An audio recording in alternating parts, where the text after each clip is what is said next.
Hi, this is Cassie Gould with Kunes Marketing, and welcome back to Kunes Car Convos. This is our first-time car buyer series, and today we're covering, I need a car. What do I do now? Today, we're driving around with Matt and Megan McGinnis in their 2020 Chevy Silverado 1500.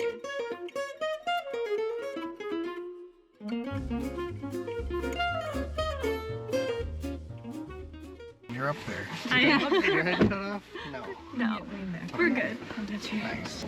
Thank you, Matt and Megan, for joining me in this first episode. You bet. So, I recently come to the conclusion that I need a new car. I am giving up my old car to my sister, and I'm ready to buy a car of my own. So, Megan, when I'm first getting ready to buy a car, what should I start doing first? So I would say figure out first what kind of needs you're gonna have from it, what kind of travel you're gonna do, what kind of mileage is important to you, kind of just the basics of the essentials of the car, I guess would be the first step. Yeah, seating, what size you need, storage, stuff like that, what you need to do with the car would be the first thing to identify. And a lot of people will underestimate that sometimes, and they might get something too small. I think that's probably what I've heard is the most common, is people end up needing something bigger than they originally thought. Okay, because usually you have a car for at least 7 to 8 years, correct? Yeah, people have different shopping habits. Some people only keep them a few years. I think the average is pushing 8 to 10, if I didn't remember right. So how will I know what car is for me? Will it be a angels come down from heaven and moment, or is it something I should mull over for a couple of days? I would say you might just see the perfect one sitting on a lot somewhere. I think your best bet is to go online and do lots and lots of research and figure out, look at different brands and figure out what manufacturers have something close to what you need, and then drill down from there and figure out which one you like best, what has all the right stuff. I agree with online. I think that's where I always start, just seeing what's out there, seeing what the price ranges are, seeing what I just like the look of most right now with newer. Well, and then you can also, a lot of places have filters that you can do, so if you want a certain thing, you can filter out the cars that don't have that for mileage and stuff. Definitely. Because you online shop for everything nowadays. Yep, it always starts there. When it comes to looking for the price of the car, because that's one of the biggest parts of buying a car, is determining what you can afford. When you are determining what you can afford, would you rather look at the monthly payment, or would you rather look at the payment as a whole? It's a good question. I think personally, I generally start with the monthly. I don't know what, for me it's easier to digest exactly where my income is and how much a monthly amount is, so that's where I start. Of course the total price is very important, but that's my first spot. It really comes down to if you're, obviously, unless you're paying cash, if you figure out what you can afford monthly first, and then you can kind of work backwards from there and say, okay, if I can afford $400 a month, this is the price of the car I can get. And there's really good online calculators out there where you can put in things like the tax rate, because there's state fees, and there's obviously interest that you're paying, and that all goes into the payment. A lot of people sometimes look at it and say, well, the car is, say, $20,000, well, my payment should be this, but they're looking at too basic of a calculator, whereas there's really good ones out there that you can plug in your state's tax percentage, you can plug in a number for those fees and registration, title, all that stuff. And then what I always do too is I'll leave room. We typically buy used, so I'll leave a little room in there for an extended service plan because we typically buy one with a used car. So I can say, okay, I think a service plan might be a few $1,000s, so I'm going to add that to the price of the car, and then that reflects in your payment, and then you really get the real picture of what you're going to pay monthly. Yeah, that's a really good piece of advice about the having a good calculator, because I've been victim a couple times of doing exactly what he said. I go in, I think this is the price, I think this should be their monthly, and it's off by a bit. Yeah. so Right. figuring out all, because they're always going to be there, those fees. So that's really good. Right, piece of tax, advice. and even the money you pay on the interest. You might be paying an extra $2,000 or $3,000 in interest over the course of the loan. That's in the payment. So if you don't have that factored into your calculations, your payment's going to be way off from what you expect it's going to be. Well, and a lot of dealerships now, they have like you can plug in what APR you think you're gonna be paying for down payment. I know Shop Kunes has one, but I've seen on a bunch of other dealerships too having that payment calculator as well. Yep, absolutely. So I know we talk about how it's not very often that you will pay cash for a car, like for the entirety of the car, especially for first time car buyers. I stuttered over that. So when it comes, most people will pay for it with a loan. Do you recommend getting a loan by yourself through a private institution, or do you recommend kind of having the dealership do that heavy lifting per se of finding the right loan for you? We've always just gone through the dealership. Even before I worked for one, I just went through the dealership. It was just so much easier just to go to one place. And typically, what have we got? Usually it's through a local, they end up putting us through a local credit union. Right. So almost every time, I think. yeah, I mean, the benefit that I see of that is that they can kind of look at the purchase and figure out what bank or credit union might give you the best rate and go from there.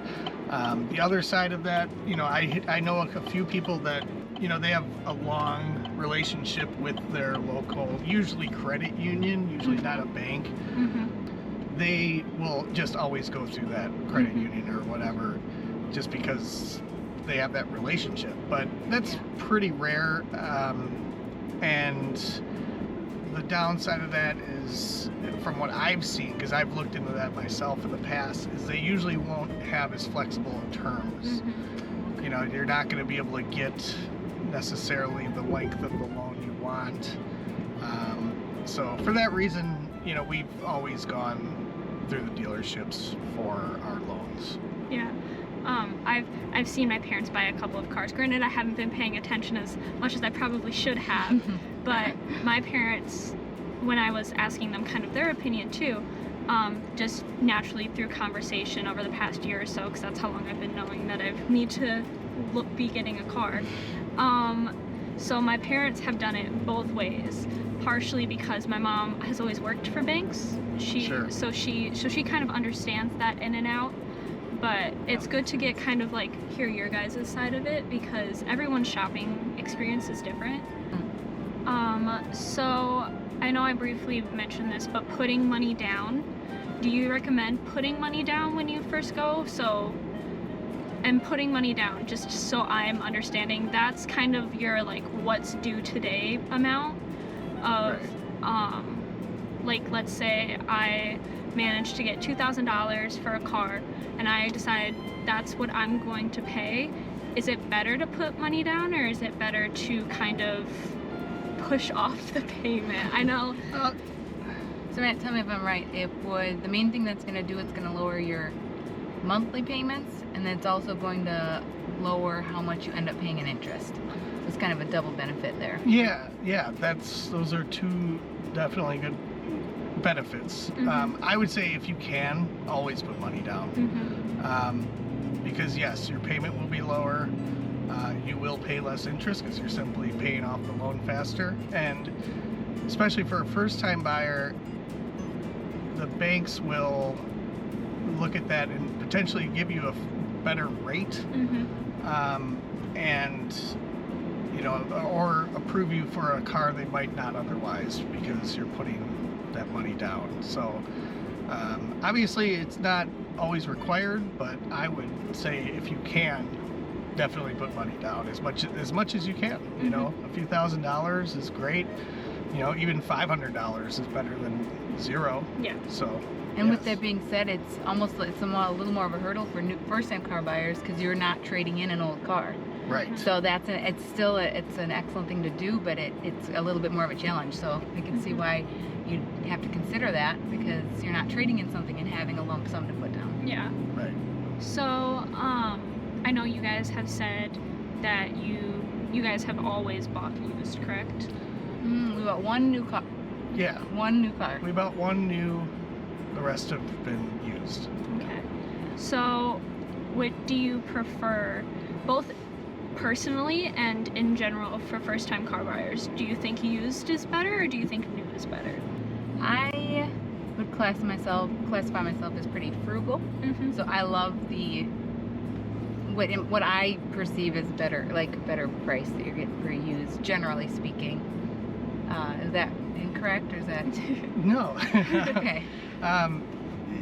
Yeah, no, I think a first-time car buyer, you're much more likely to get approved for a used car.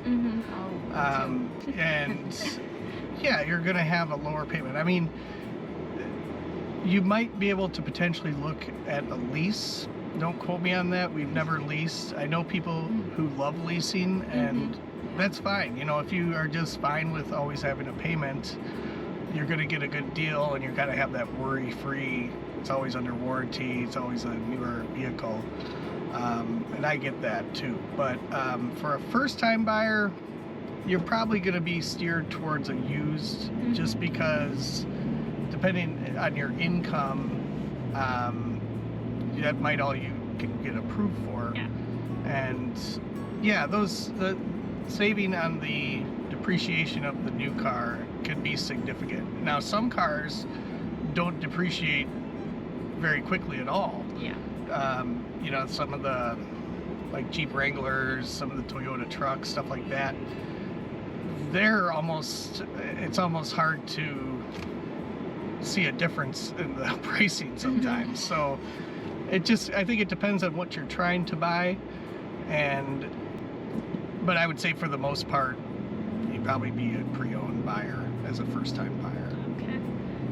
So when it comes to used, obviously when you buy used, there's going to be miles on the car because someone has had it. Is there kind of like a rule of thumb where some miles or how many miles are too much miles? Too many. Ooh. Let me rephrase that. So when it comes to buying a used car, is there almost like a rule of thumb of how many miles are too many miles on a car? Whether that's per year, it's how old it is, or just in general? You said there was a sweet spot, I thought. Yeah, I would say, I mean, it could depend on the car. If you're buying something that's traditionally a very reliable car, you could buy something with higher miles, probably not have to worry about it. I would say a good rule of thumb might be 50,000 miles, 60,000 miles is something you could look for. Yeah. You know, it might just be getting out of that manufacturer warranty, but it should be, you know, a decent price to where you could add an extra, you know, extended contract on that. Which we almost always do. Yeah. When we buy a 40,000, 50,000 mile car, we usually get that extended. Yeah. You know, my theory has always been if we're making payments on a used car, I want to have a service contract so I'm not paying for any large repairs while we're making payments on it. Yeah. Now, once it's paid off, which we do, we have our other vehicle is paid off. That's going to be out of warranty, but you know, we're not making payments, so if something goes wrong, it's not as big of a sting as if we were still making payments on it. But yeah, I would say the 50 to 60,000 miles would be a good place to start. And if you can get lower than that, great. You know, if you're buying something was less expensive to begin with, then maybe you can get something lower. So how will I know if I'm getting a good deal or not on a car? Is there kind of things to watch out for, or is it person to person, car to car? kind of, how do I know I'm not getting ripped off in this sense? Sure. Because that's a fear, especially for like female car buyers, is, you know, there's always that stigma of people scared to walk into a dealership because they're scared that they're going to be taken advantage of. Well, I would just say, you know, like we said at the beginning, start online, right? When you just figured out the vehicle you want, you know, the brand and the model, you can go to sites like, you know, the sites that have multiple dealerships on it, like Auto Trader or Car Gurus. Go to those sites and look at what they're selling for. So, you know, they should, in theory, all be pretty close. If they're being competitive and pricing competitively, if you're looking at, say, a Chevy Equinox or something, you know, a mid-size SUV,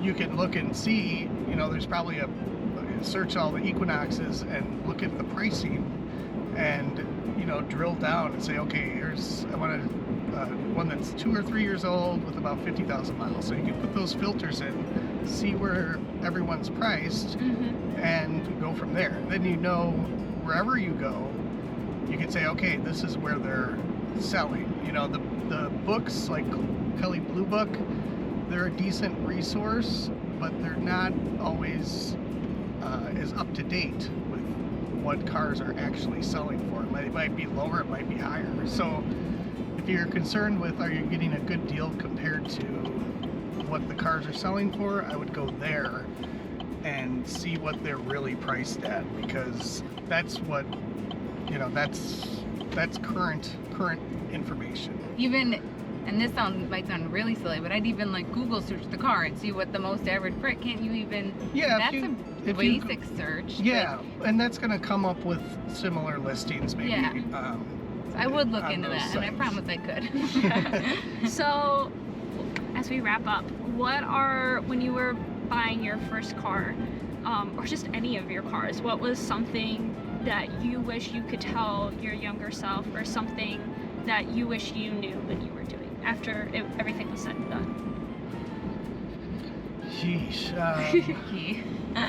Well, when I bought my first car by myself, I did it by myself, and I didn't have. This was when the internet, like, was just kind of coming around. Yeah. It's like, don't put yourself there. the .com bubble. Yeah, it was still the interwebs then. No, I kind of honestly did the same thing. I knew what I wanted. And this was, you know, back in like 2001, 2002.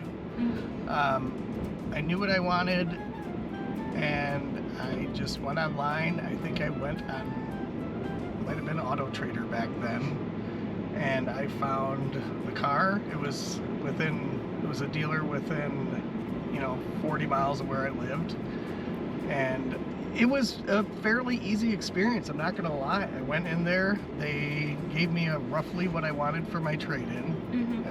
I had to argue with them a little bit, but that's, you know, whatever.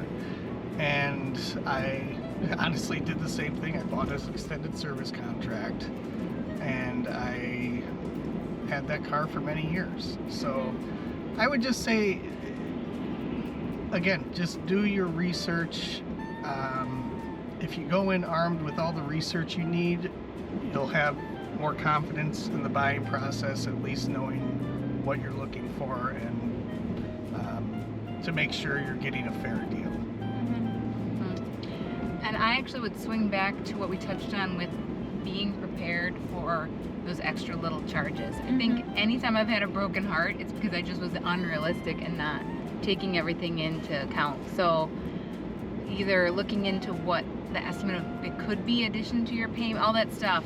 I would try to get myself more information on that before going in, so I don't feel lost and feeling like I didn't get a good deal when in reality I did. I just wasn't thinking about everything. So all in all, be knowledgeable, watch the series, Yes. and you'll be equipped to go. Yeah, absolutely. Well, thank you guys for taking the time out of your day to let me drill you with all these questions. Oh yeah. Thank Much you. appreciated. Our pleasure. And we'll be back at it again for episode 2. All right, sounds good. All right, yeah. All right. Quit.